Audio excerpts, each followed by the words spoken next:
Excellences, Mesdames et Messieurs, bonsoir. Et bienvenue au campus de l'innovation et du sport pour cette conférence débat donc organisée par le CHO. Tout à l'heure, on aura tout le temps d'avoir tous les détails sur cette grande initiative et donc qui est conjointement organisée par la Faculté des sciences économiques de l'Université Saint-Joseph ainsi que par l'Association des anciens de la Faculté de sciences économiques. Donc tout à l'heure, je vais laisser le soin au docteur Sharib El-Erdahi à présenter plus longuement les intervenants. Et sans plus tarder, nous allons commencer avec le mot du recteur de l'Université Saint-Joseph, le professeur Salim Dakash.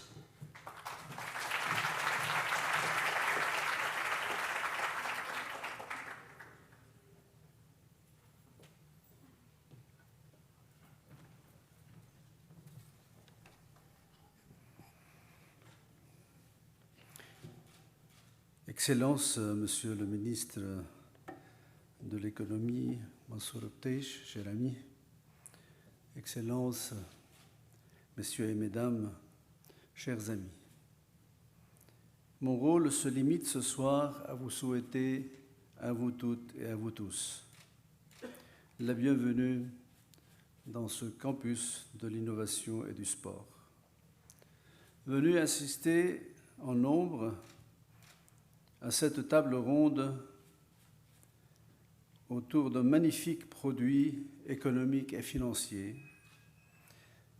créés, imaginés et développés en thèse par Monsieur le docteur Ziad Abeji, produit appelé le CHO, c'est-à-dire le Crédit hypothécaire Abeji, qui fait sa route pour devenir une référence dans le domaine des produits bancaires.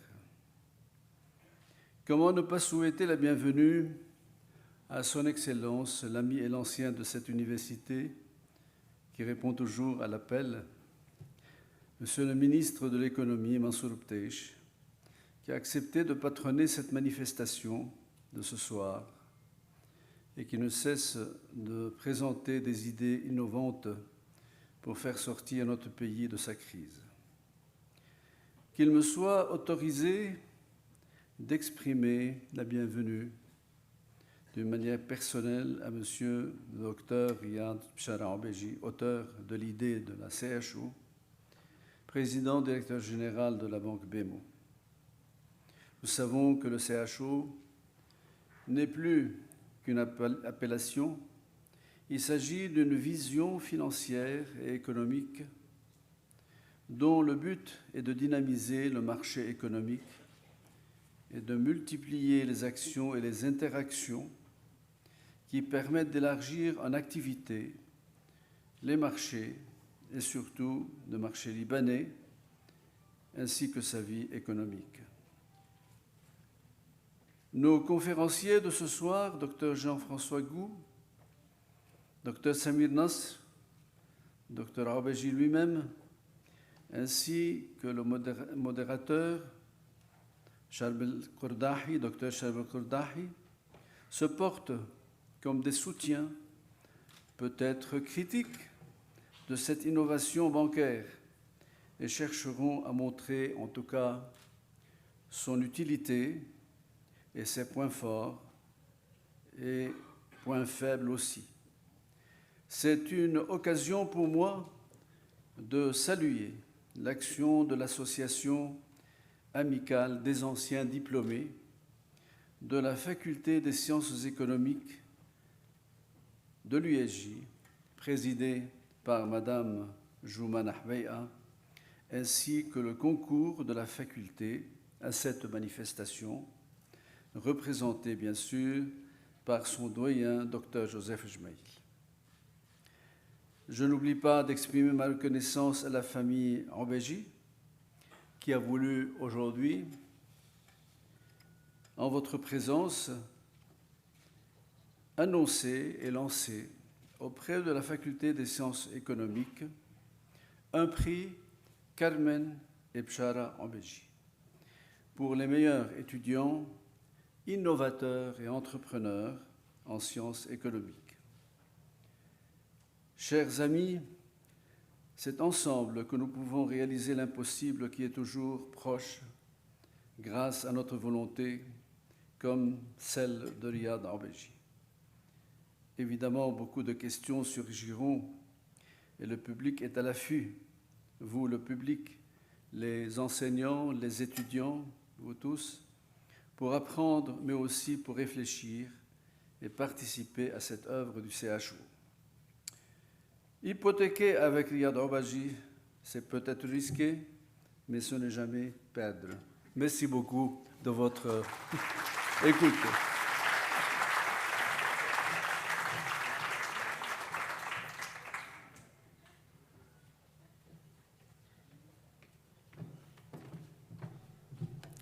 Merci, Monsieur le Recteur. Nous avons donc le plaisir d'accueillir Son Excellence Monsieur Mansour Btej, ministre de l'Économie. Tfaddal.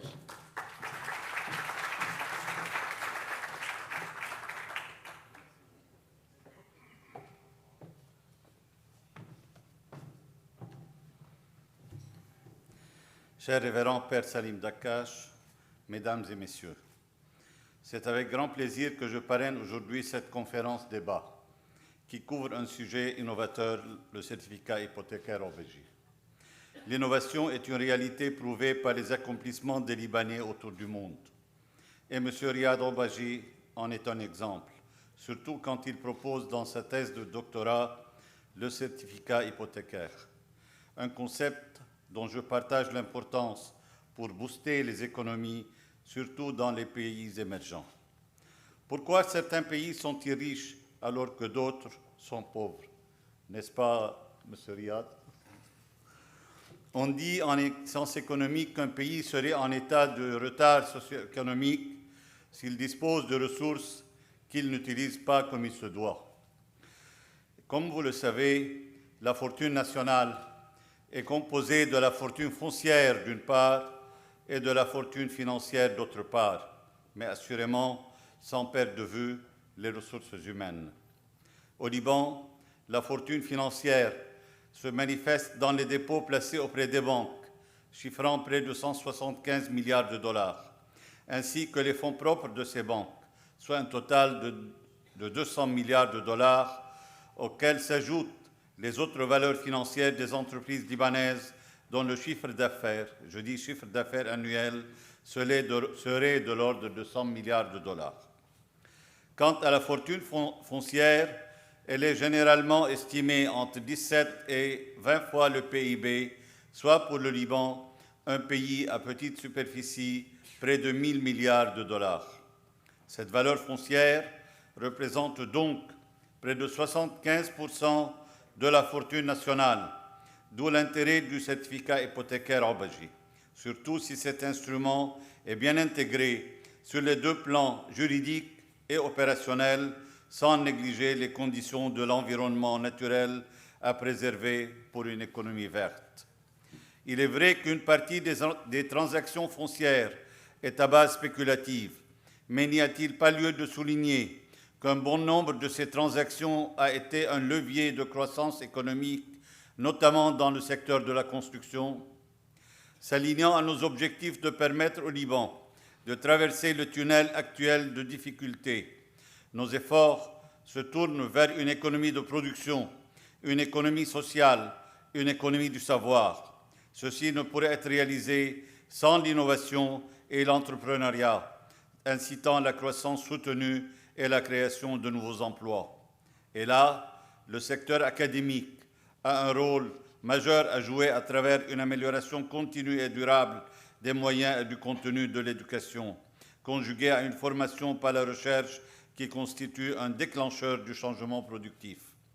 Par l'imprégnation de l'esprit d'entreprise dans l'enseignement supérieur, suscitant l'enthousiasme d'une nouvelle génération d'entrepreneurs innovateurs, l'USJ demeure au tout premier rang des universités dans la production d'un savoir durable au-delà de l'éducation académique. Je tiens d'ailleurs à saluer les enseignants et la direction de l'USJ, à sa tête notre cher père recteur, professeur Salim Dakkash, pour leur détermination d'assurer la plus haute qualité d'enseignement. Je remercie également M. Orbaji pour son initiative et son engagement dans une responsabilité sociale marquante dans l'éducation et l'économie de notre pays. Et à vous, jeunes étudiants, je vous dis qu'il faut penser aller plus loin. Le Liban compte sur vous, parce que c'est vous qui ferez le vrai changement. Et ce changement, ça commence aujourd'hui. Connaître, ce n'est pas démontrer, ni expliquer, c'est accéder à la vision, selon Antoine de Saint-Exupéry.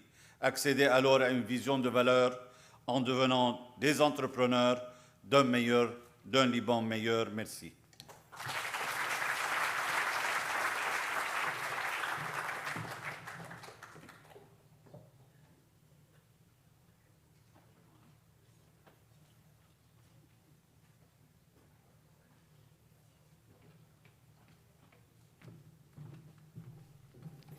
Merci, Monsieur le Ministre. Donc, pour lancer cette conférence débat, je vous prie donc d'applaudir Dr Iyad Orbaji, président du CHO Advisory Sahel, le professeur Jean-François Gou, professeur émérite de l'Université Lumière Lyon 2, Dr Samir Nasr, président directeur général de ECE Consultants. Et je vais céder la place donc au modérateur de la séance, Dr Sherbil Kordahi, expert économique et financier.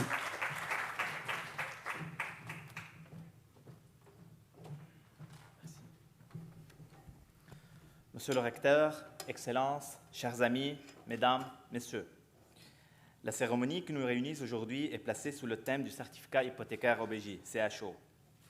En particulier pour moi, ce moment est très important. En premier lieu, parce que j'ai pu assister aux différentes étapes du CHO. En second lieu, parce que je me retrouve avec des professeurs et amis sur un terrain qui m'est cher, l'USJ, comme si les astres se sont alignés ce soir. Pourquoi le dis-je?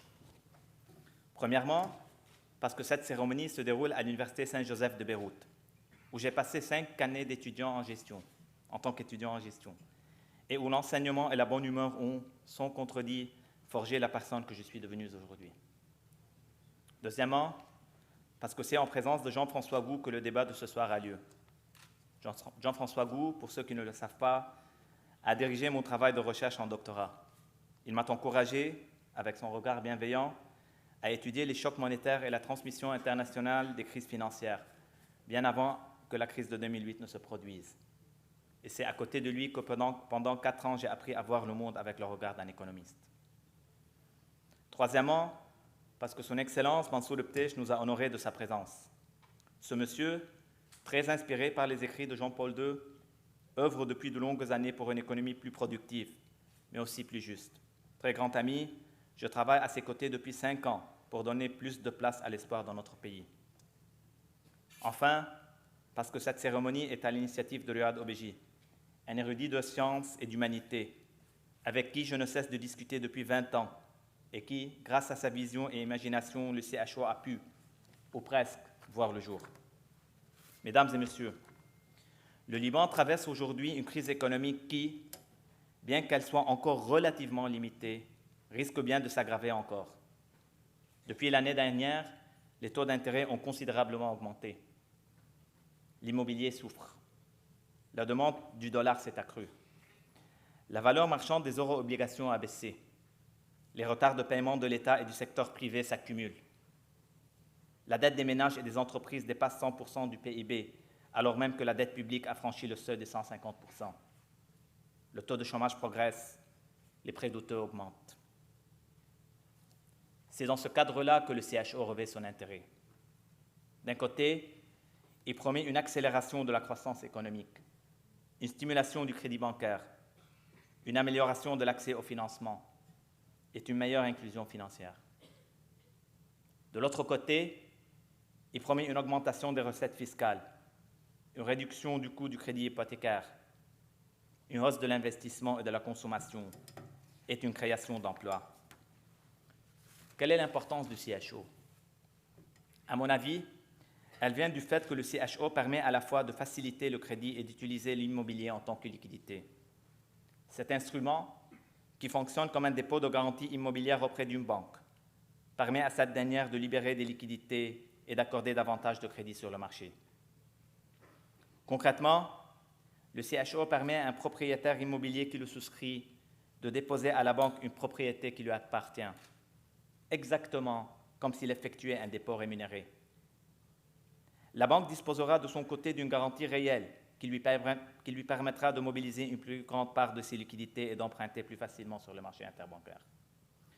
L'autre avantage du CHO est qu'il va encourager l'État, les banques et les professionnels de l'immobilier à affiner la cartographie du parc immobilier libanais. La création du CHO, qui s'accompagnera par l'institution d'une ou plusieurs entités indépendantes chargées d'évaluer les biens, d'enregistrer les hypothèques et les mains levées, ou encore d'informer les personnes concernées, va permettre, à mon avis, de mieux contrôler l'évasion fiscale et de mieux développer nos régions. Dans le débat qui suit, le professeur Jean-François Gou, professeur émérite à l'Université Lumière Lyon 2, le docteur Samir Nasser, président directeur général de l'ECE Capital, et le docteur Riyad Obeji, président du CHO Advisory à Sahel, répondront à nos questions et questionnements. Quel est l'impact du CHO sur l'économie en général et sur le niveau des prix et de l'immobilier en particulier? Quel est son impact sur le crédit? Comment réduire les risques inhérents de l'introduction du CHO? Où est-on dans la mise en place du projet, etc. Je rappelle dans ce cadre que le professeur Gou et le docteur Nasser ont, chacun de son côté, conduit une évaluation et une étude d'impact du CHO sur le Liban. Selon ces deux auteurs, d'un point de vue macroéconomique, on doit s'attendre à une croissance durable de l'activité économique. Comme actuellement l'économie est en dessous de son potentiel, cela se fera sans risque inflationniste. Afin de mieux comprendre l'étendue du CHO et son impact sur l'économie libanaise, j'invite le professeur Gou et le docteur Nasser Obeji à se joindre à moi et vous souhaite tous une très bonne continuation. Merci.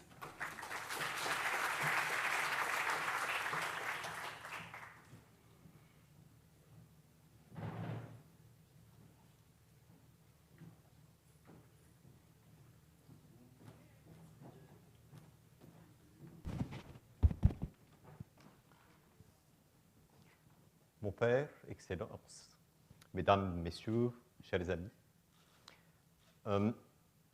je ne vais pas parler des détails techniques de l'instrument.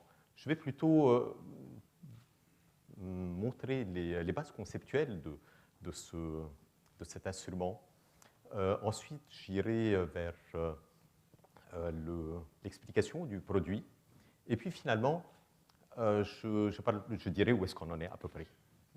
Donc, tout d'abord, les bases conceptuelles. Nous sommes dans une université jésuite, donc je vais me permettre de citer la parabole des talents, de la résumer plutôt. Donc, comme vous savez, la plupart d'entre vous, dans la parabole des talents, il y a un maître qui s'en va, qui confie à 3 de ses serviteurs. Il confie au premier 10 talents, au deuxième 5, au troisième 1 talent, et puis il revient quelque temps après. Et le premier lui dit, voilà, maître, vous m'avez confié 10 talents, je les ai fait fructifier et je vous en rends 20. Le deuxième dit, vous m'avez donné 5 talents, je les ai fait fructifier, je vous en rends 10. Le troisième dit, j'ai eu peur. Alors j'ai enterré le talent, vous m'avez donné un talent, je vous le rends. Alors qu'est-ce qu'il fait le maître? Il dit, mauvais serviteur, il le renvoie, il ajoute, et ça évidemment ça me fait plaisir à moi, tu aurais pu au moins le confier à un banquier. Oui, c'est strictement dans l'Évangile. Alors, qu'est-ce que ça nous dit? Les talents, évidemment, c'est une mesure monétaire, mais dans l'Évangile, on ne parle pas vraiment d'argent. On parle plutôt de tout ce qu'on a reçu. Alors, on a reçu plein de choses. On a reçu de l'intelligence, du temps aussi. On a reçu du temps, on a reçu des capacités. Et Dieu s'attend de nous à ce qu'on développe ces talents-là. Mais ce ne sont pas simplement les talents que nous avons, nous, c'est surtout des talents qu'on nous a confiés. Et là, je voudrais raconter quelque chose qui m'est arrivé il n'y a pas très longtemps, il y a 2 semaines, quand j'ai fait la rencontre de Maya Brahim-Shah, qui a fait une association qui s'appelle Beit el-Baraka. Alors, Beit el-Baraka fait quoi? Elle accueille des gens qui sont des vieillards, des gens qui sont dans le besoin, elle les accueille et elle leur donne quelque chose de très important. C'est d'une part la dignité de vivre dignement, mais aussi de pouvoir être utile à quelque chose. Et je crois que ça, c'est le meilleur cadeau qu'on puisse faire à quelqu'un, qu'il puisse se sentir utile. Alors, je vous ai dit que les talents, ce n'était pas simplement l'argent que nous avions, c'est aussi toutes les capacités que nous avons, mais c'est aussi les gens qui nous sont, je ne vais pas dire confiés, mais qui dépendent de nous. Et ça, c'est beaucoup plus large que simplement nos très très proches. Ça, c'est les mendiants, les pauvres, les vieillards, tous ceux qui dépendent de nous. Et je pense que si jamais on ne développe pas ces talents aussi, on n'est pas en train de faire ce que nous devons faire. Et les réfugiés, d'ailleurs, il ne faut pas les oublier. Nous devons développer les talents qui nous sont confiés. Et pour moi, la parabole des talents, c'est avant tout une parabole sur la générosité. Donc, je dirais que si jamais je dois tirer une leçon de cette parabole, c'est qu'il faut avoir le courage de la générosité et ne pas gaspiller sa vie dans l'avarice. Maintenant, quel est le rapport entre cette parabole et le CHO? Alors, comme le ministre Ptech l'a dit, au Liban, nous avons un patrimoine tangible qui est gigantesque, qui est le patrimoine immobilier. Il est vraisemblable qu'on a un patrimoine immobilier qui vaut dans les 1000 milliards de dollars. 1000 milliards de dollars, c'est-à-dire 100 fois ce que le Liban espère toucher de 100 fois ce que le Liban espère toucher de Saïd. 100 fois. C'est 1000 milliards de dollars, c'est un capital dont nous disposons et qui est largement supérieur au capital des institutions qui veulent nous aider. Le Liban a largement les ressources pour pouvoir développer son économie, pour pouvoir sortir de la crise dans laquelle nous sommes. Donc, nous devons essayer de tirer parti de ce capital gigantesque. Comment peut-on le faire? Et c'est là l'idée du CHO. L'idée du CHO, c'est, imaginons que vous ayez un capital immobilier. Vous pouvez aujourd'hui, si jamais vous avez un projet, vous l'hypothéquez, vous empruntez de l'argent, et cet argent, vous le mettez dans votre projet. Et votre capital immobilier a donc permis de faire votre projet. Et il a une certaine rentabilité parce qu'il vous a permis de faire le projet. Maintenant, la plupart des gens n'ont pas des projets. Alors, qu'est-ce qu'ils font? Ils pourraient hypothéquer, emprunter de l'argent. Et cet argent emprunté, il va dans le projet de quelqu'un d'autre. Ou bien ils hypothèquent et que l'autre emprunte. C'est possible. Mais la plupart des gens ne font pas confiance les uns aux autres. Donc comment faire? Si jamais, au lieu que ce soit un capital immobilier, c'était un capital en argent, c'est pareil. On peut, avec le capital en argent, on peut l'investir dans son propre projet, on peut le mettre dans le projet de quelqu'un d'autre, mais on a une troisième option aussi, c'est un capital en argent, c'est de le mettre à la banque. C'est exactement ce que dit l'Évangile, mettez-le à la banque. Eh bien, l'idée, c'est mettez-le à la banque. Comment vous allez le mettre à la banque? Exactement comme vous le feriez avec quelqu'un d'autre, c'est-à-dire vous l'hypothéquez et vous laissez la banque, elle, emprunter. Et votre seul risque, c'est que la banque emprunte. Alors, je me répète parce que, comme c'est un concept qui est relativement nouveau, les gens ont du mal à comprendre. Le bien reste il reste à vous. Vous ne le vendez pas, il est toujours à vous.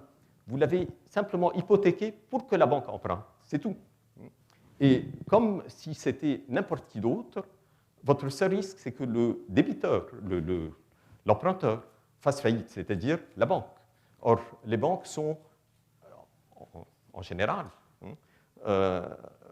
très, très, dans le plus grand nombre des cas, solvables et de bons emprunteurs. Donc, votre seul risque, c'est que la banque fasse faillite et la banque va forcément, parce qu'elle va pouvoir prêter plus facilement, parce qu'elle peut emprunter plus facilement, elle va vous donner une rémunération. Donc, toute l'idée est là. Ce n'est pas très compliqué. Alors, quel est le rapport avec les talents? Nous avons donc 1000 milliards de dollars. De ces 1000 milliards, Combien sont utilisés comme capital? Eh bien, il y en a à peine 50 milliards. Il n'y a que 50 milliards sur les 1000 qui sont hypothéqués pour que des gens fassent ces projets.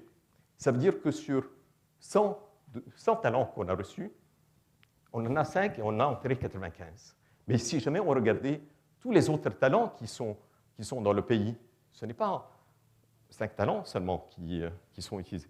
Il y a à peine un talent qui est utilisé. Tous les autres sont enterrés. Et donc, notre mission à nous, c'est de sortir un peu les talents de terre et de les faire travailler un peu plus efficacement. Et je crois que c'est ce que le ministère disait. Il faut qu'on travaille davantage à utiliser ce qu'on a déjà. Maintenant, où est-ce qu'on en est? Où en est-on? Il faut, pour que ça marche, il faut une loi.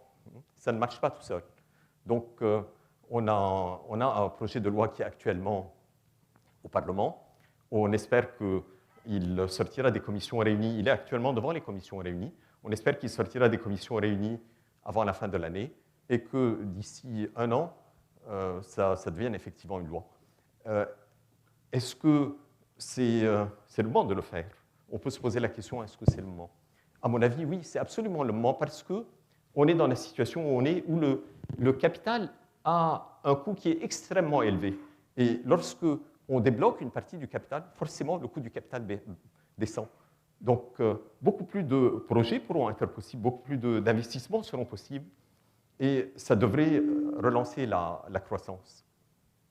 Mais on n'est pas simplement au Liban. On a aussi un projet de loi qui est également au Paraguay.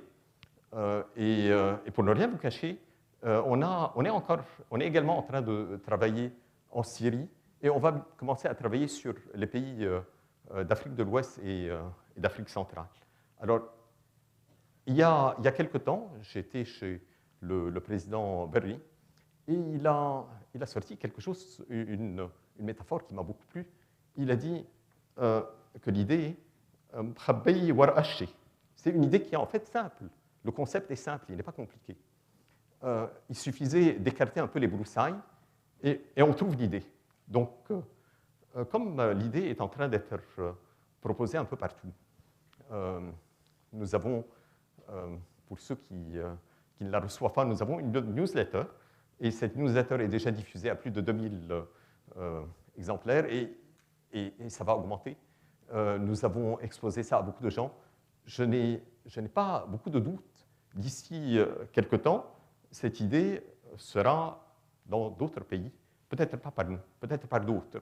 Alors, mon vœu le plus ardent, ce serait que ça commence au Liban, c'est que ça commence avec nous, pas par d'autres. Mais les bonnes idées, c'est comme l'amour. Ce sont des enfants de bohème qui ne connaissent pas de loi, qui reconnaissent à peine leurs parents et qui vont dans tous les sens. Mais il faut être comme ce que nous conseille d'être Gebran, c'est-à-dire un bon parent, de considérer qu'une bonne idée, ce n'est pas notre enfant à nous, c'est un enfant de l'humanité. Et donc, notre espoir, c'est que ça commence au Liban, mais bon, si jamais ça commence ailleurs, ce n'est pas très grave. Ce n'est pas dramatique.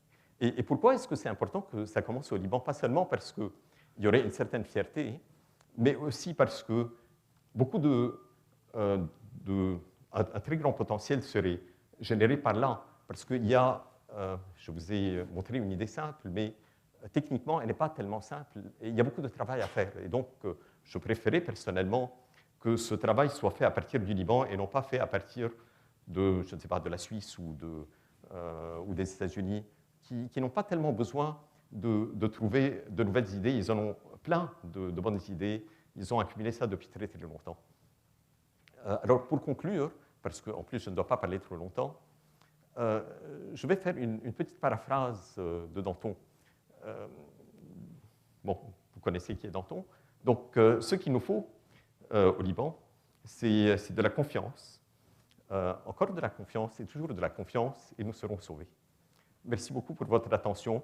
Alors, il va y avoir tout à l'heure, ou peut-être tout de suite, une petite animation qui vous donnera des détails que je ne vous ai pas donnés.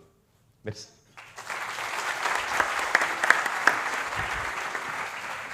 Peut-être 2 minutes de plus. Ok. Je donne la parole à M. Jean-François Gou, professeur émérite à l'Université Lumière Lyon 2. Merci.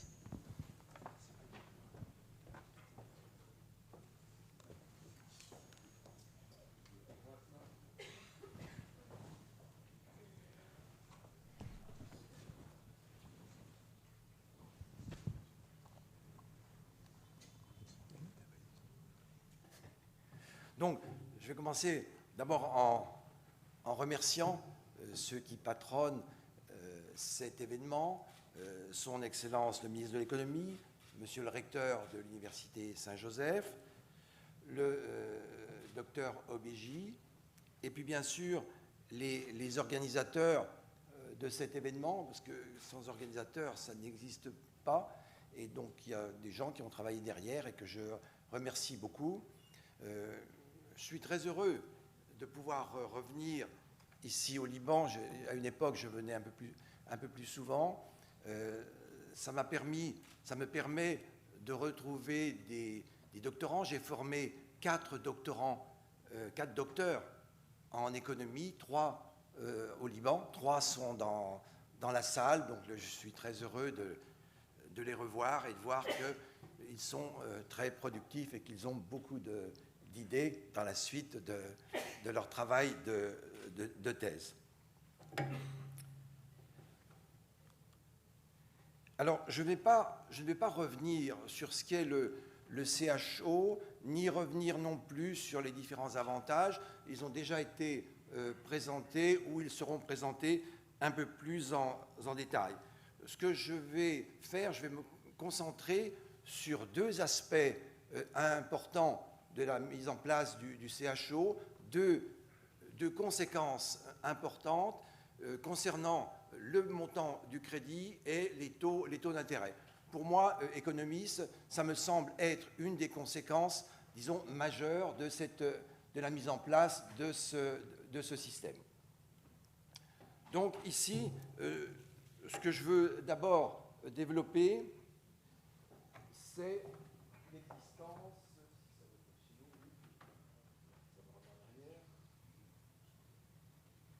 Je ne veux pas utiliser le pointeur.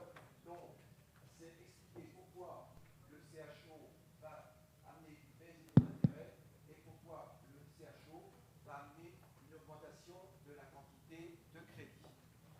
Ça ne va pas de soi, ce n'est pas évident, surtout en partie pour l'explication concernant donc la baisse des taux d'intérêt.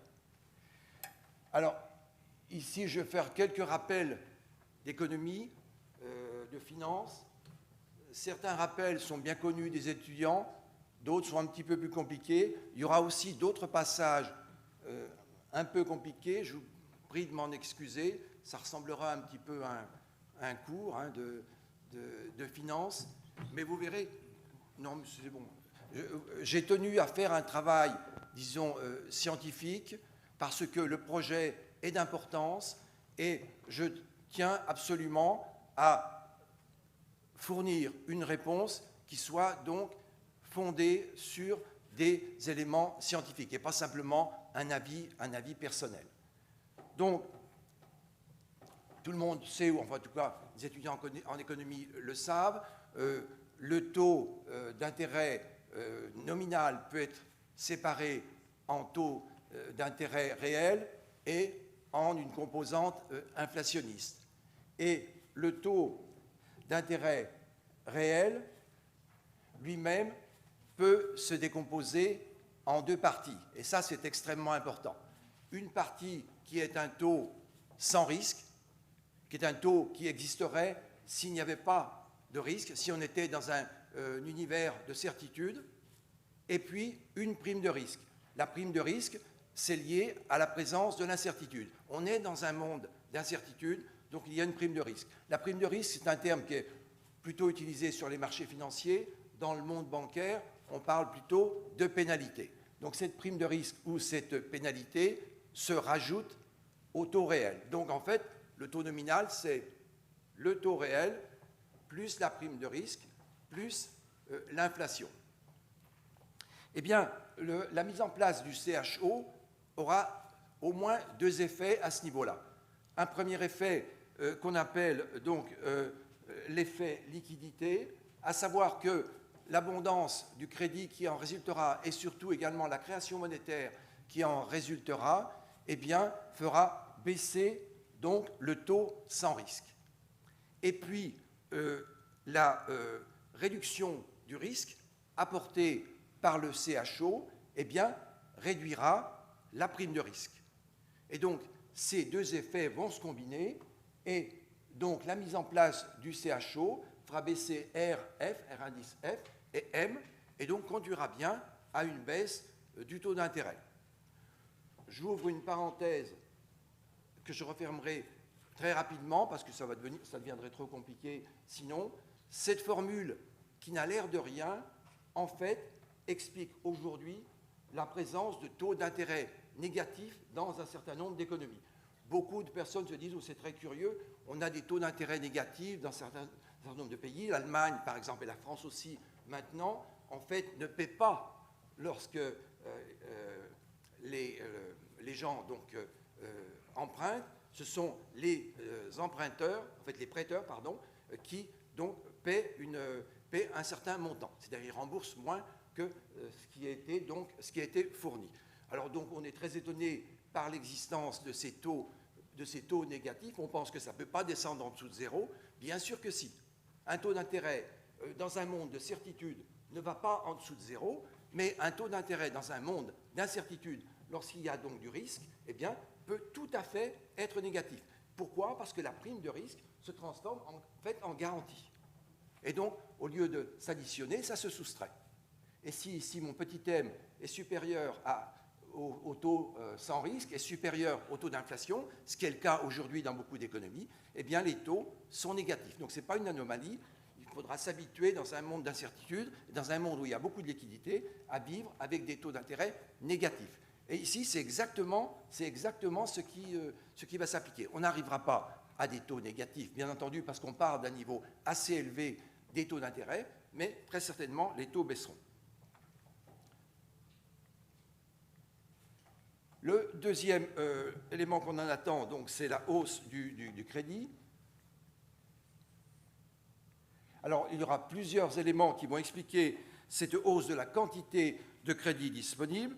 On va avoir donc des refinancements qui seront moins coûteux, une masse plus importante de liquidités, en particulier sur le marché interbancaire. La productivité des banques augmentera.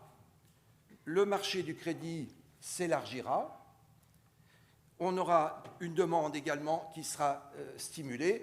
Et donc, plus généralement, donc, cette productivité des banques plus forte les amènera à offrir plus de crédit. Donc, on est à peu près sûr de ces 2 éléments, baisse des taux d'intérêt, augmentation de la quantité de crédit disponible. Et donc maintenant, la question qui se pose, c'est à quoi cela va-t-il conduire? Qu'est-ce qui va se passer dans l'économie, dans une économie comme celle du Liban, lorsque les taux d'intérêt baisseront et lorsque la quantité de crédit disponible augmentera? Et donc, là, j'ai utilisé ce qu'on appelle des modèles, les économistes utilisent des modèles. J'ai utilisé 2 modèles. Un modèle macroéconomique synoptique, c'est tout un ensemble de relations, c'est très visuel. Ça paraît compliqué, mais en fait, ça ne l'est pas du tout. Simplement, ça formalise toutes les relations que l'on a habituellement dans une économie. C'est valable à peu près dans la plupart des pays. La différence, c'est que les effets, marqués ici en positif ou en négatif, sont plus ou moins élevés. Mais ça existe dans tous les pays. Alors, je ne vais pas entrer dans le détail, parce que si j'entrais dans le détail d'un tel tableau, bien, ça reviendrait à vous faire un cours de macroéconomie, et puis après, bon, je serai obligé de vérifier si tout le monde a bien compris et de corriger. Donc, on ne va pas faire ça. Hein. Je l'utiliserai un petit peu plus loin. Mais pour l'instant, donc, j'ai un modèle de ce type-là. Et puis, j'ai fait encore un petit peu plus compliqué. Ça, c'est rigolo. Hein. Donc, Ça, c'est un modèle économétrique. C'est un modèle économétrique appliqué au cas libanais. Donc, en fait, je suis parti d'un modèle qu'on appelle un modèle, ce sont des modèles de dernière génération, c'est le nouveau consensus macromonétaire, donc c'est les modèles que l'on utilise actuellement. Je suis parti d'un modèle adapté aux pays, disons, développés, et je l'ai calibré pour le cas des pays émergents, et en particulier dans le cas du Liban. Je l'ai calibré dans le cas du Liban. Calibré, ça veut dire qu'on estime la valeur des paramètres, hein, mais on ne l'estime pas statistiquement. On l'estime, disons, de manière, on cherche quelque chose de plausible. Et donc, je l'ai calibré à partir de pays émergents proches, cas de l'Égypte, cas de la Tunisie. Et puis dans le cas du Liban, c'était un peu plus difficile, mais je disposais d'un modèle économétrique réalisé par une de mes doctorantes qui est dans la salle. Et donc j'ai repris un certain nombre de résultats également, et ça m'a permis de paramétrer ce modèle. Et ce genre de modèle permet de faire des simulations et donc de voir l'impact que peut avoir une variation du crédit ou du taux d'intérêt. Donc je disposais de ces deux modèles. Et avec ça, eh bien, j'ai procédé à mon étude d'impact. Alors, cette étude d'impact, je l'ai faite en 2 temps. Un premier temps dont je ne parlerai pas ici, mais qui se trouve dans le document que j'ai rendu. J'ai rendu un document plus détaillé qui sera sans doute distribué. Donc ceux que ça intéresse pourront trouver le détail. Donc j'ai fait une première étude dans le cadre du modèle synoptique. Et puis ensuite, j'ai fait une deuxième étude pour confirmer les résultats et pour avoir des éléments plus précis à l'aide du modèle économétrique, c'est-à-dire de l'ensemble d'équations que j'ai présenté précédemment. Alors, dans un premier temps, j'ai étudié donc l'effet prix, c'est-à-dire la baisse du taux d'intérêt. Alors, en fait, la baisse du taux d'intérêt dans toute sa gamme, à la fois sur le marché interbancaire, mais aussi sur toute la gamme de la structure par terme des taux d'intérêt. Donc, baisse d'un taux d'intérêt représentatif. Et j'ai testé ce que donnerait une baisse de 100 points de base. 100 points de base, c'est un point de taux d'intérêt. C'est-à-dire, qu'est-ce que ça donne si on passe de 5% à 4% ou de 7% à 6%. Alors, les effets sont assez nets, on peut les visualiser. C'est-à-dire que cette baisse des taux d'intérêt, qui est une baisse, j'ai testé une baisse permanente des taux d'intérêt, a un effet en vert sur l'investissement, et cet effet est permanent, a un effet sur la consommation en violet et sur les dépenses en bleu, pardon, et sur les dépenses gouvernementales, sur les recettes du gouvernement et les dépenses du gouvernement, donc en violet. Ce qu'il faut souligner, c'est que cet effet est permanent. Les nouveaux modèles, les modèles récents, permettent de tester des chocs, ce qu'on appelle maintenant des chocs, permettent de tester des chocs transitoires ou des chocs permanents. J'ai considéré que la baisse des taux d'intérêt était un choc permanent, c'est-à-dire dans la durée, et on peut savoir si ce choc transitoire ou ce choc permanent, ici un choc permanent, aura des effets permanents ou transitoires. Dans le document, par exemple, j'ai présenté le cas de la France. Dans un cas comme la France, les effets ne sont pas permanents. Les effets sont transitoires. Alors on pourrait expliquer pourquoi. Ça tient principalement aux politiques anti-inflationnistes qui, en fait, vont réagir à la hausse de l'inflation que ça pourrait engendrer. Et ça tient aussi au fait que l'économie française, par exemple, est proche de son potentiel. Ici, on est dans une économie libanaise qui est en dessous, qui est nettement en dessous de son potentiel. Donc, on n'a pas d'effet de deuxième tour, ce qu'on appelle des effets de deuxième tour, sur l'inflation. On n'a pratiquement pas donc, de réaction des agents économiques à ce niveau-là.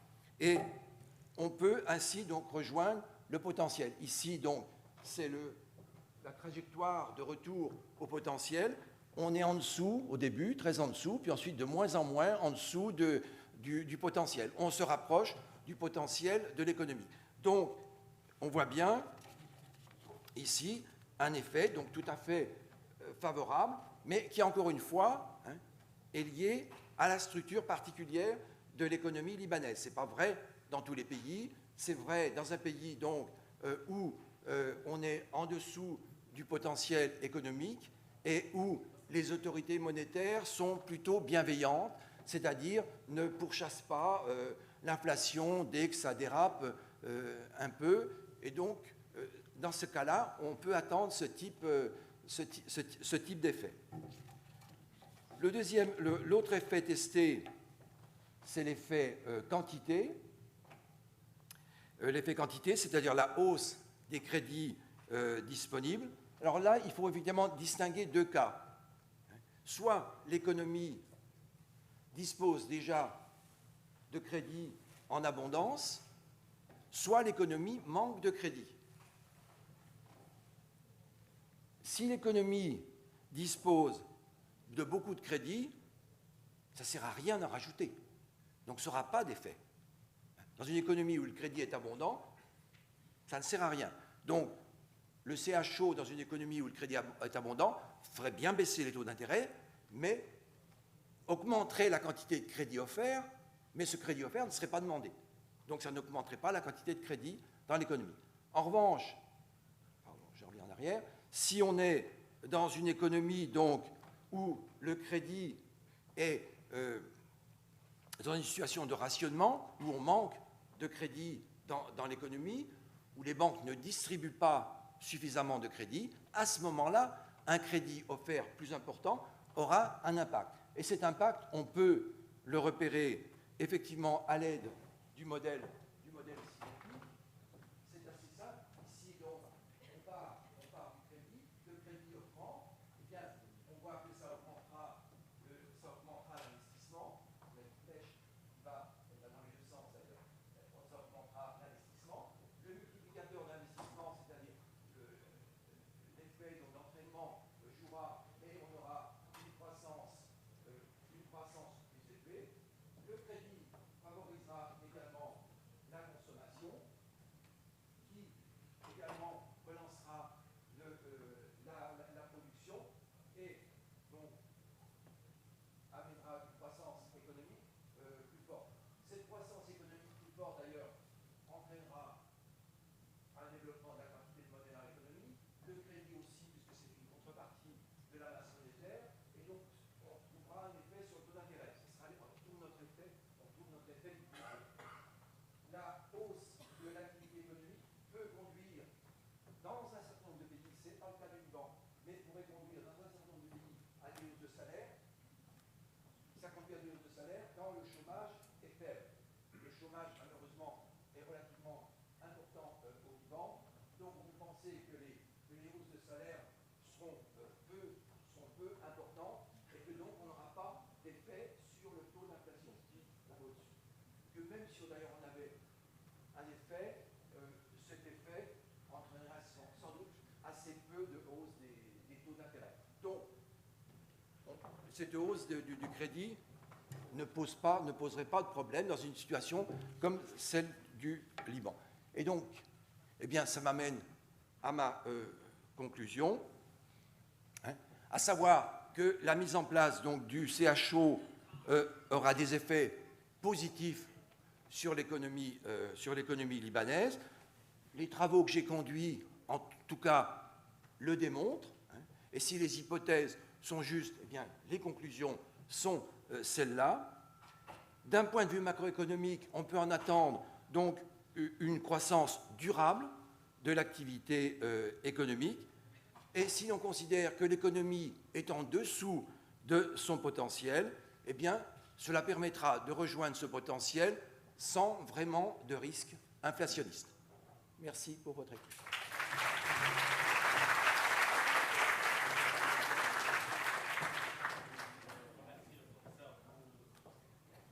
J'invite le docteur Nasser à présenter son étude d'impact.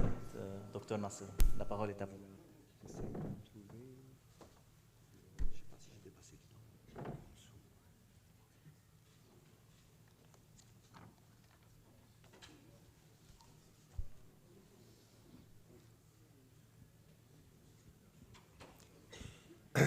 Je vous remercie, Révérend Père, Monsieur le Ministre, chers amis.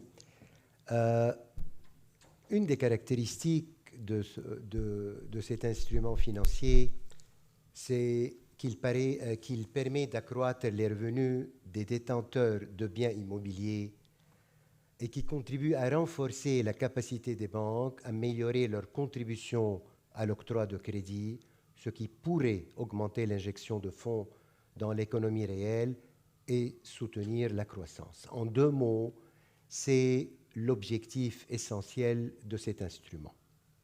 Bon, comment ça fonctionne? Bon, ça fonctionne comme un dépôt bancaire ordinaire, en général pour 1 an. Il peut être renouvelé. L'originalité, c'est que le détenteur du bien immobilier, qu'est-ce qu'il fait? Bon, il a un bien, un terrain ou un logement ou autre, et donc ce qu'il fait, c'est de l'évaluer. En général, quand on va dans une banque, on négocie beaucoup la valeur de son bien. La banque a intérêt à ce que de l'évaluer, disons, au plus bas, et le détenteur du bien considère que ça vaut beaucoup plus que cela.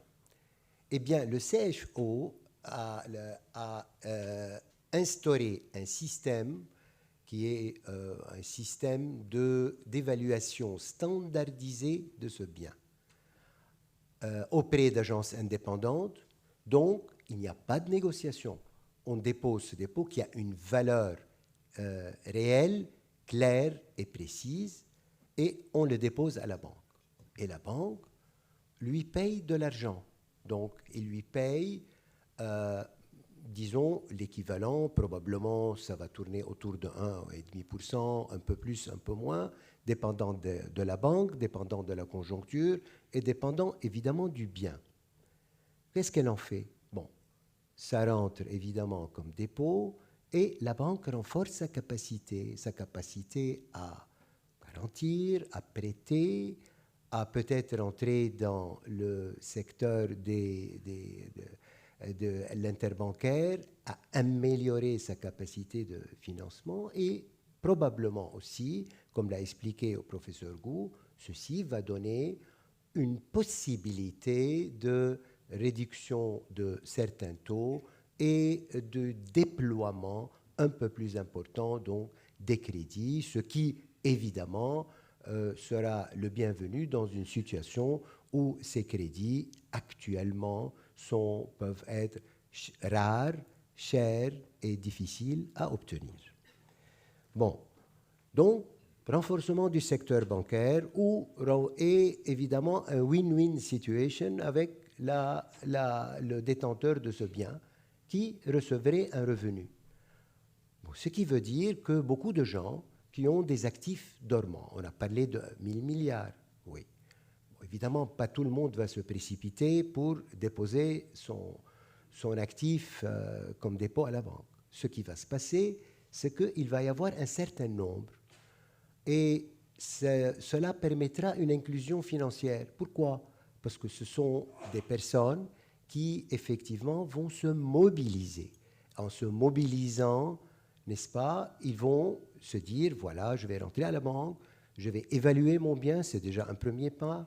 Deuxièmement, donc, je vais recevoir ce rendement.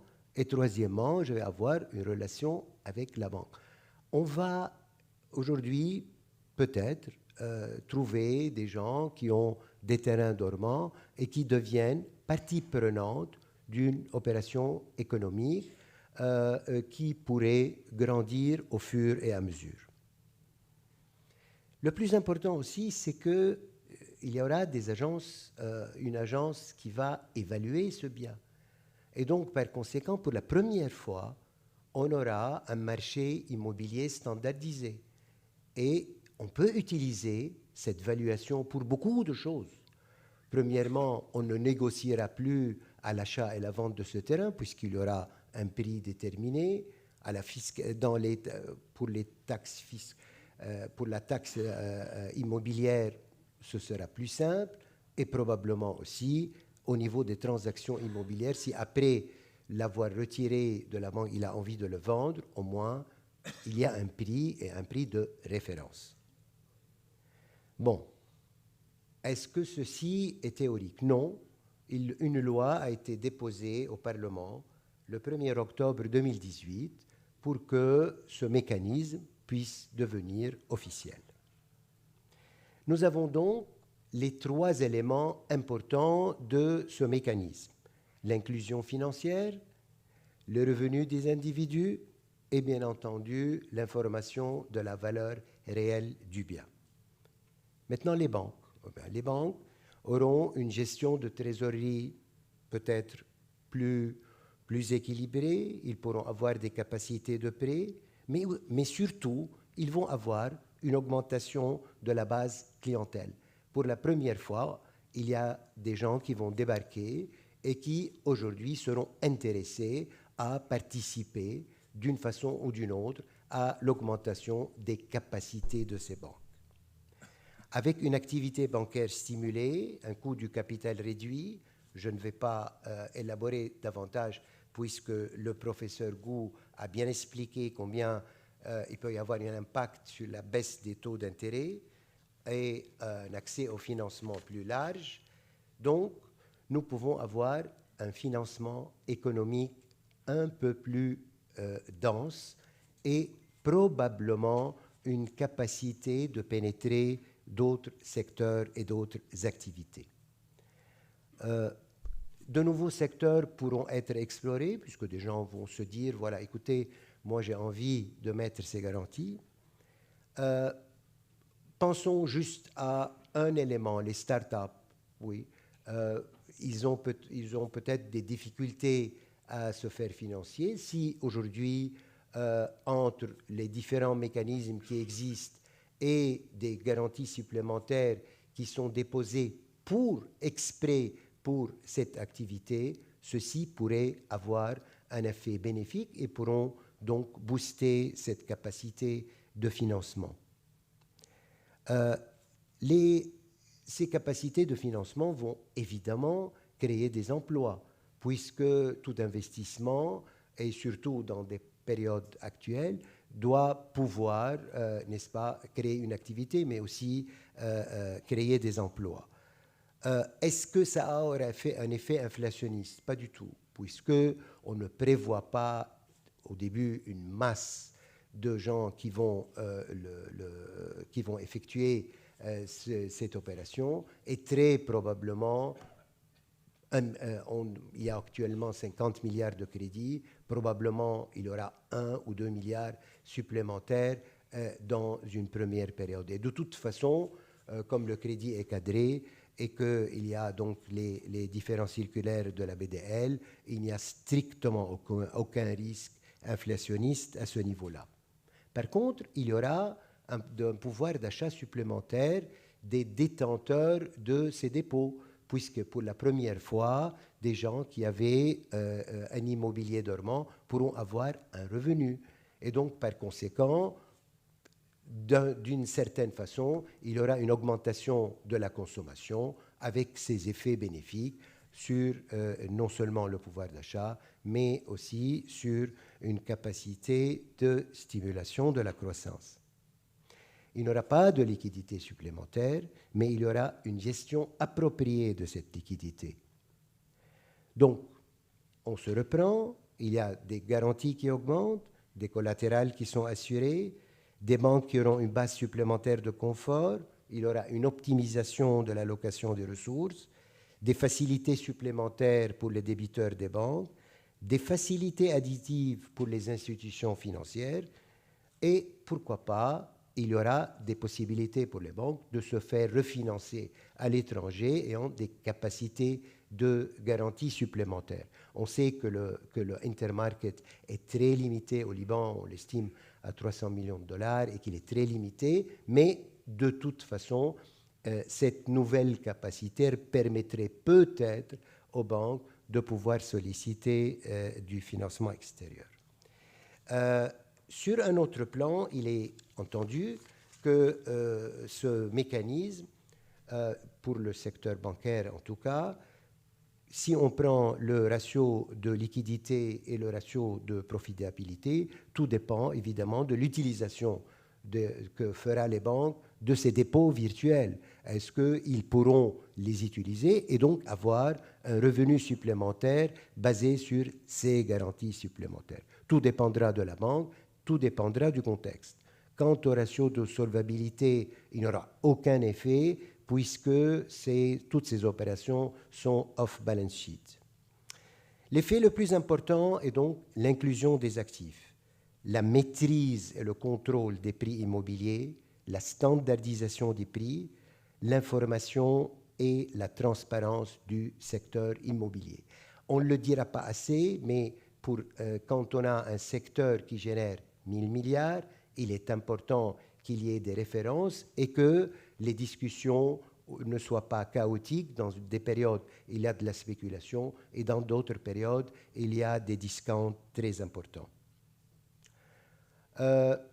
Au niveau de l'effet liquidité et du risque souverain, le CHO pourrait contribuer par le biais de garanties à amortir et à compenser le risque, mais aussi à élever la capacité d'emprunt de ces banques. Donc, effectivement, plus la banque, n'oublions pas que ces dépôts font partie, n'est-ce pas, du risque de la banque. Et donc, par conséquent, comme l'a très bien souligné Dr Aubégy, il n'y a strictement aucun risque que des banques s'effondrent. Mais par contre, le fait de mettre ces dépôts et faisant partie des garanties des banques peuvent renforcer la capacité de ce qu'on appelle un collective guarantee qui pourrait évidemment réduire le risque estimé par des institutions internationales. Concernant l'impact fiscal, on a beaucoup discuté de ce point et peut-être que le ministère des Finances aura une réticence parce qu'il se dira dans les garanties hypothécaires, évidemment, dans les hypothèques, il y a une taxe. Et dans le CFO, qui est considéré comme un dépôt, il est évident que ce sera la même chose qu'un dépôt bancaire ordinaire. Donc, on lui appliquera les 10% qu'impose la loi actuellement. Et donc, par conséquent, il y aura un impact fiscal et donc des revenus possibles, probables, de cet instrument pour augmenter les revenus fiscaux. Et il n'y a pas de overlap avec les autres hypothèques fiscales, les autres hypothèques, parce que l'objectif de ces dépôts est ponctuel, il est à court terme. Ce ne sont pas des garanties à 3 ou 5 ans. Ce sont des garanties de 1 an, peut-être revolving pour une deuxième année. L'impact donc fiscal sera intéressant pour les revenus financiers de l'État, mais il y a aussi un impact sur l'immobilier. Et cet impact sur l'immobilier pourrait donc être excessivement important parce que pour la première fois, cette richesse sera utilisée et mobilisée. Progressivement, de façon systématique, mais elle fera partie d'une composante essentielle, n'est-ce pas, de l'activité économique, alors qu'actuellement, elle a peut-être une fonction un tout petit peu soit marginale, soit banalisée, soit purement hypothécaire. L'impact sur la clientèle est important parce que ce produit va donc donner un équilibre entre la discussion qu'il y a entre le prêteur et l'emprunteur. Le prêteur, évidemment, lorsqu'il a pour lui la valeur immobilière, c'est un sentiment de richesse, c'est une capacité d'emprunt et c'est un pouvoir d'achat. Tandis que pour la banque, effectivement, elle veut essayer de réduire ses prétentions. Et donc, il y a un arbitrage déterminé qui va trancher la discussion, qui va mettre une valeur et qui va réduire considérablement les temps de négociation. L'impact général sera donc une dynamique. Cette dynamique va permettre une croissance certaine des crédits et donc une évolution au niveau de la croissance générale et donc des emplois. À terme, les banques seront habituées à ce type de système. Ils prendront en considération un certain nombre de projets pour lesquels ces dépôts de garantie pourraient devenir des effets de levier. Pour ce faire, il faut que le système puisse être rodé. Et donc, il faut que ça commence. Et pour que ça puisse commencer, il faut qu'il y ait, n'est-ce pas, un système très standardisé.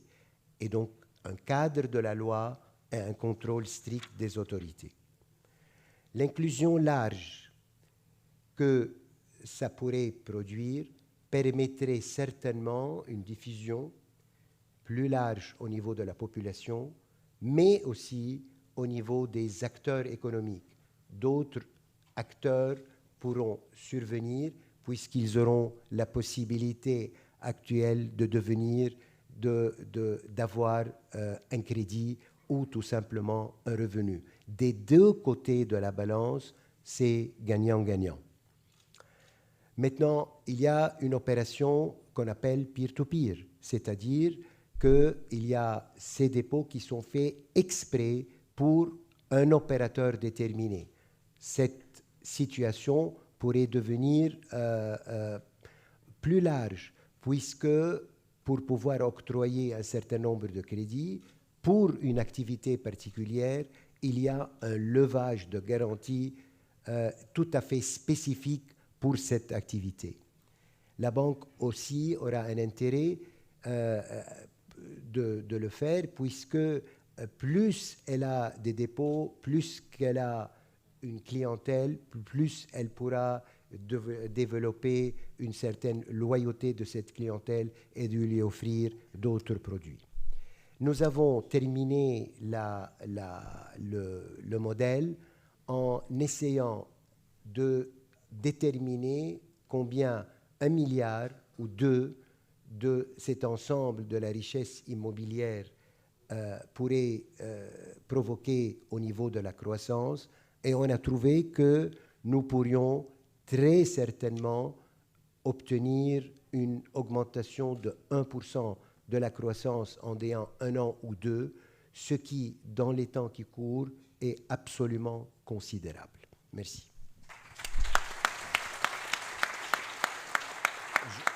Je remercie le docteur Nasser et nous avons 3 minutes pour 2 questions. Si quelqu'un veut poser une question. 5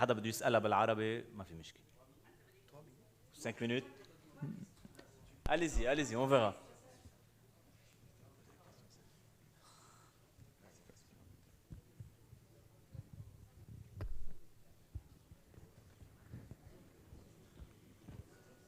Monsieur le doyen, vous voulez poser la première question?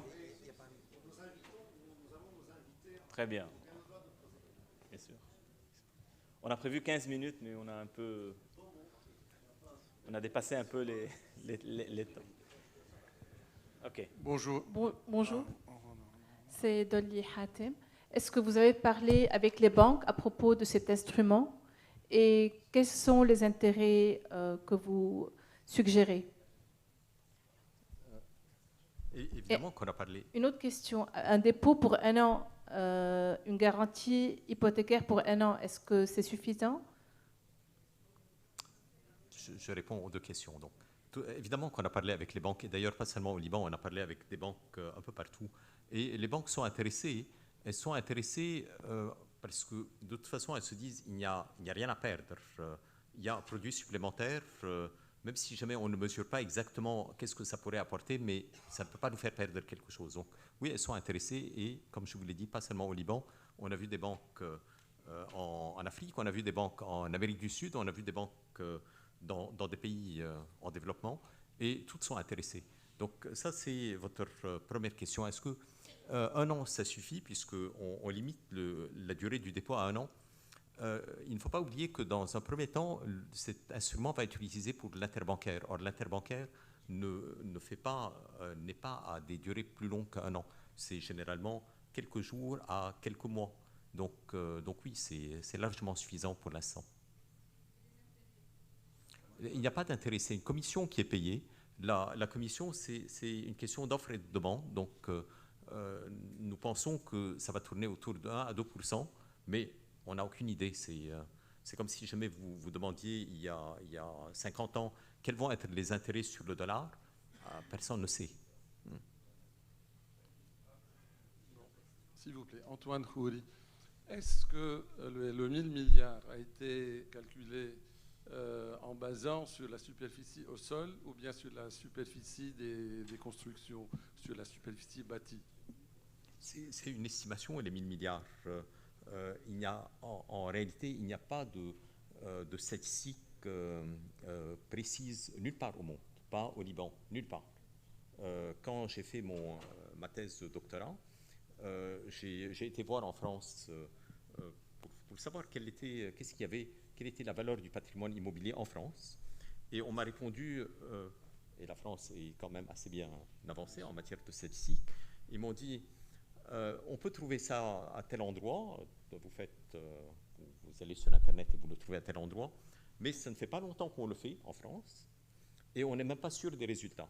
Alors, il y a la taxe foncière, il y a la taxe d'habitation. Donc, oui, mais l'une est relative à la superficie au sol et l'autre est relative à la superficie de l'habitation. Oui, donc il faut mettre une hypothèse avant. Oui, donc on est parti de ce qu'il y avait en France, de ce qui avait été évalué en France. Alors, taxe foncière et taxe d'habitation ne cernent même pas la totalité des biens parce que, évidemment, il n'y a pas de taxe foncière et taxe d'habitation sur les biens de l'État. Il n'y a pas de taxe foncière et taxe d'habitation sur les biens qui ne sont pas taxés. En France, malgré tout ce qu'ils ont, ils ne savent pas évaluer exactement. Et je dirais que même en France, il y a beaucoup de dissimulation de la valeur des biens. Donc je ne pense pas que ce soit quelque chose qui soit absolument certain. On pourrait faire des études un peu plus poussées. Puis-je avoir une autre question pour le docteur Nasser Samir? Est-ce que, en faisant une matrice force-faiblesse, quels sont les désavantages pour le propriétaire? Alors, le propriétaire, pendant... Le risque. Attendez, je vais vous dire. Le propriétaire, pendant 1 an, ne dispose pas de son bien. Non, ne dispose pas dans le sens qu'il est hypothéqué, dans ce sens-là. Bon, il est donc hypothéqué. Mais il reçoit un revenu. Il reçoit une commission. Pardon? Est-ce qu'il peut continuer à l'utiliser? Pardon? Oui, il peut. Il peut rester oui, bien sûr. Il peut l'utiliser, il peut même le vendre. Oui. D'accord, merci. Oui. Donc, vous étiez inquiet pour le... Ah, d'accord. Oui. Une question ici. Est-ce qu'il y a une idée de tokeniser le certificat pour pouvoir to back cryptocurrencies and to trade it globally instead of having it locally, to make it as a token to back up cryptocurrencies like bitcoins backed by real estate? The instrument is a guarantee for the banks to borrow. So if the banks are borrowing in cryptocurrencies, yes, but it is you cannot use it as it is to back something else. You are when you are providing a guarantee for somebody to borrow, it is this somebody who can borrow, not somebody else. You cannot move the. Yeah. Is there a possibility to trade it? No, it is not tradable. Okay. Thank you.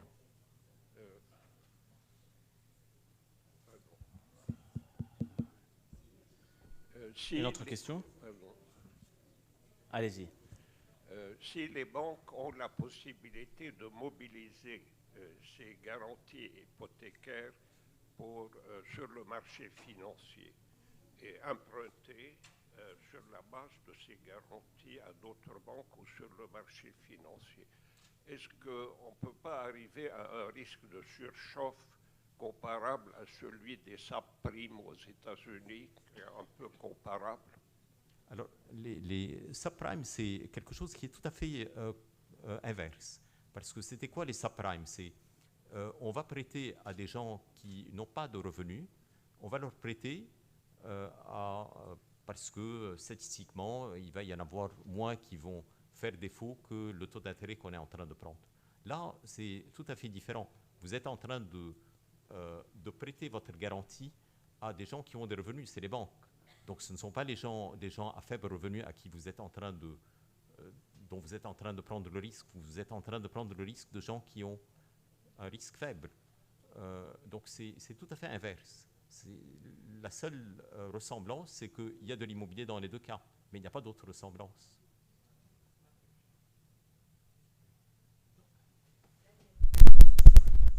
Il n'y a pas de risque systémique parce qu'on ne voit pas comment ça pourrait se transmettre. Ce n'est pas un produit de marché, hein, c'est un produit bancaire, c'est dans le hors bilan des banques. Il n'est pas prévu que le produit donc, puisse être négocié, transmis sur des marchés. Les subprimes se sont trouvés après dans des paquets et ont été revendus dans des paquets sur des marchés. Ici, c'est rigoureusement impossible. Donc je pense que le risque n'existe pas du tout.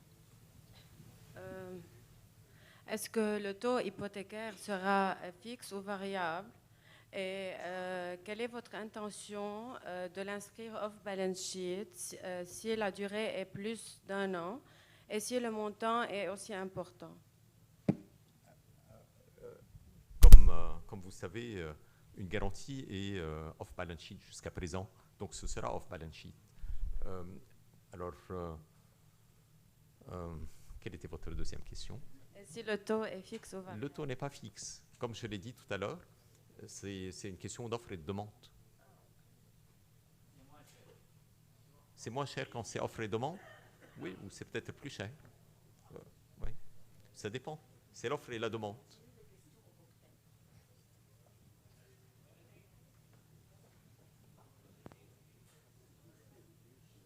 Voilà la dernière question derrière. Claude Saad, et ma question porte sur le fait que tout le monde, secteur public et secteur privé, peut être habilité à justement placer ses biens auprès des banques. Si c'est le cas, est-ce que cela ne risquerait pas d'amener les banques à prêter plus au secteur public? Et les banques sont déjà assez, des pourvoyeurs de fonds assez considérables pour le secteur public. Ce serait une nouvelle façon de financer le secteur public par le biais du secteur bancaire, non? Non, parce Quel risque cela pourrait avoir? Merci. On est en train de parler d'un dépôt. Donc aujourd'hui, c'est comme si vous disiez, parce qu'aujourd'hui, le secteur public n'a pas le droit de déposer de l'argent dans des banques. À supposer que demain, il ait le droit de déposer de l'argent. J'oublie le CHO. Demain, il a le droit de déposer de l'argent dans les banques. Est-ce que ça veut dire que les banques vont prendre plus ce risque sur le secteur public? Non. C'est simplement que le secteur public a la possibilité de déposer. Aujourd'hui, le secteur public n'a pas le droit de déposer de l'argent et aujourd'hui, le secteur public n'a pas le droit de déposer cet instrument-là s'il existe dans les banques. Est-ce que ça signifie qu'il y a moins de risques ou plus de risques? Non, les banques sont en train de prêter. D'ailleurs, pas à l'ensemble du secteur public, à l'État seulement. Donc, je pense que ça n'a aucun effet.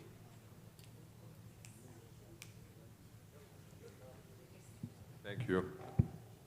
Let me ask one last question. Yes? Dawood Mata, I'm just interested to know how the risk is distributed between, the one that the client, the bank, the CHO providers, and then, how it's going to be managed. Do you have anything to say about risk distribution and risk management? It's like depositing money in a bank. What is the distribution of risk? The person who is depositing money in the bank is taking the risk of the bank. What the bank is taking as a risk? Nothing. It is taking a deposit. So it is not taking a risk when it is taking a deposit. It takes a risk when it is lending money. Yes. So Yes. If it is able to lend more money, and this is strictly supervised by central bank and strictly regulated by central bank, so I guess there should not be a higher risk. It's as if you were saying, is there a risk if banks are increasing their capital? No, I would not say so, even if it allows them to lend more money. But the risk is not in the fact of increasing the capital. The risk is in lending to bad clients. This is where the risk is. I'm not seeing you. Thank you. Comme il n'y a plus de temps pour les questions, donc j'ai une petite affirmation, ça ira plus vite. Écoutez tout d'abord, Dr Robaji, je suis là. Ici, plus bas, voilà. Voilà, vous m'avez trouvé. Je disais, comme il n'y avait plus de temps pour les questions, une petite affirmation. Tout d'abord, je suppose que nous devrons tous vous féliciter parce que venir quand même dans un temps de crise et de manque de liquidité avec une créativité pareille, je pense, c'est ce qui manque à notre pays, à notre économie. Donc tout d'abord, on devrait saluer la créativité, l'idée et la suggestion. Le deuxième point qui est très important et que vous avez dit, que sans législation, l'idée restera idée. Et vous l'avez bien dit dans votre conclusion, Dr Robaji, que le projet se trouve aujourd'hui au Parlement. Donc si aujourd'hui nous croyons tous sur un projet, sur une créativité qui pourrait avoir des changements, je suppose qu'on devrait déjà, tous les présents ici, former quand même un lobby d'éducation, d'université, de chefs d'entreprise, de société civile, parce que ce projet-là au Parlement, il est très bien, mais peut-être que le professeur Roux devrait aller leur présenter les 2 slides du macroéconomie pour nous aider à faire le lobby. Mais je suppose que le gros, c'est comment transformer le projet en vraiment une législation, parce que sinon, malheureusement, ça restera longtemps dans les tiroirs. Voilà, et bonne chance. Voilà. Merci encore à vous tous d'avoir répondu aussi nombreux à notre invitation. Je vais réinviter Dr Liad Arbaji justement pour lancer le prix, n'est-ce pas, de Bchara et Carmen Arbaji. Sœur et ma mère, si ils peuvent monter à l'estrade. Mais bien sûr, s'ils veulent bien nous retrouver sur la tribune. Viens, bon. Bon. Elle est venue. En attendant, j'ai deux petites annonces. Donc, n'hésitez pas à la sortie, pour les présents qui sont là, les anciens de la faculté de sciences économiques, n'hésitez pas à la sortie, il y a une table donc, pour vous inscrire à l'association, donc n'hésitez pas. Et puis il y a une table pour le CHO où la thèse de Dr Arbaji est disponible, offerte pour tous ceux qui le souhaitent. Et voilà, je vous laisse avec Dr Liad Arbaji. Et n'oubliez pas que vous êtes tous cordialement invités donc, au cocktail qui a été élaboré par l'atelier, notre restaurant d'application, et qui est donc juste à la sortie, à l'entrée du hall. Voilà.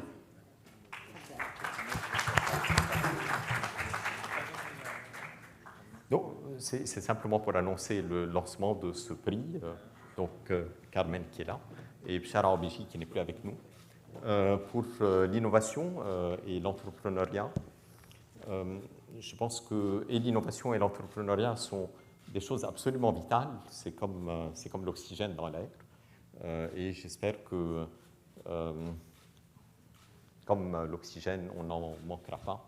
Donc, j'espère que et l'entrepreneuriat et l'innovation, on n'en manquera pas. Donc, je vous encourage à participer à cette compétition. Et nous, on sera très contents de vous aider à ça. Merci.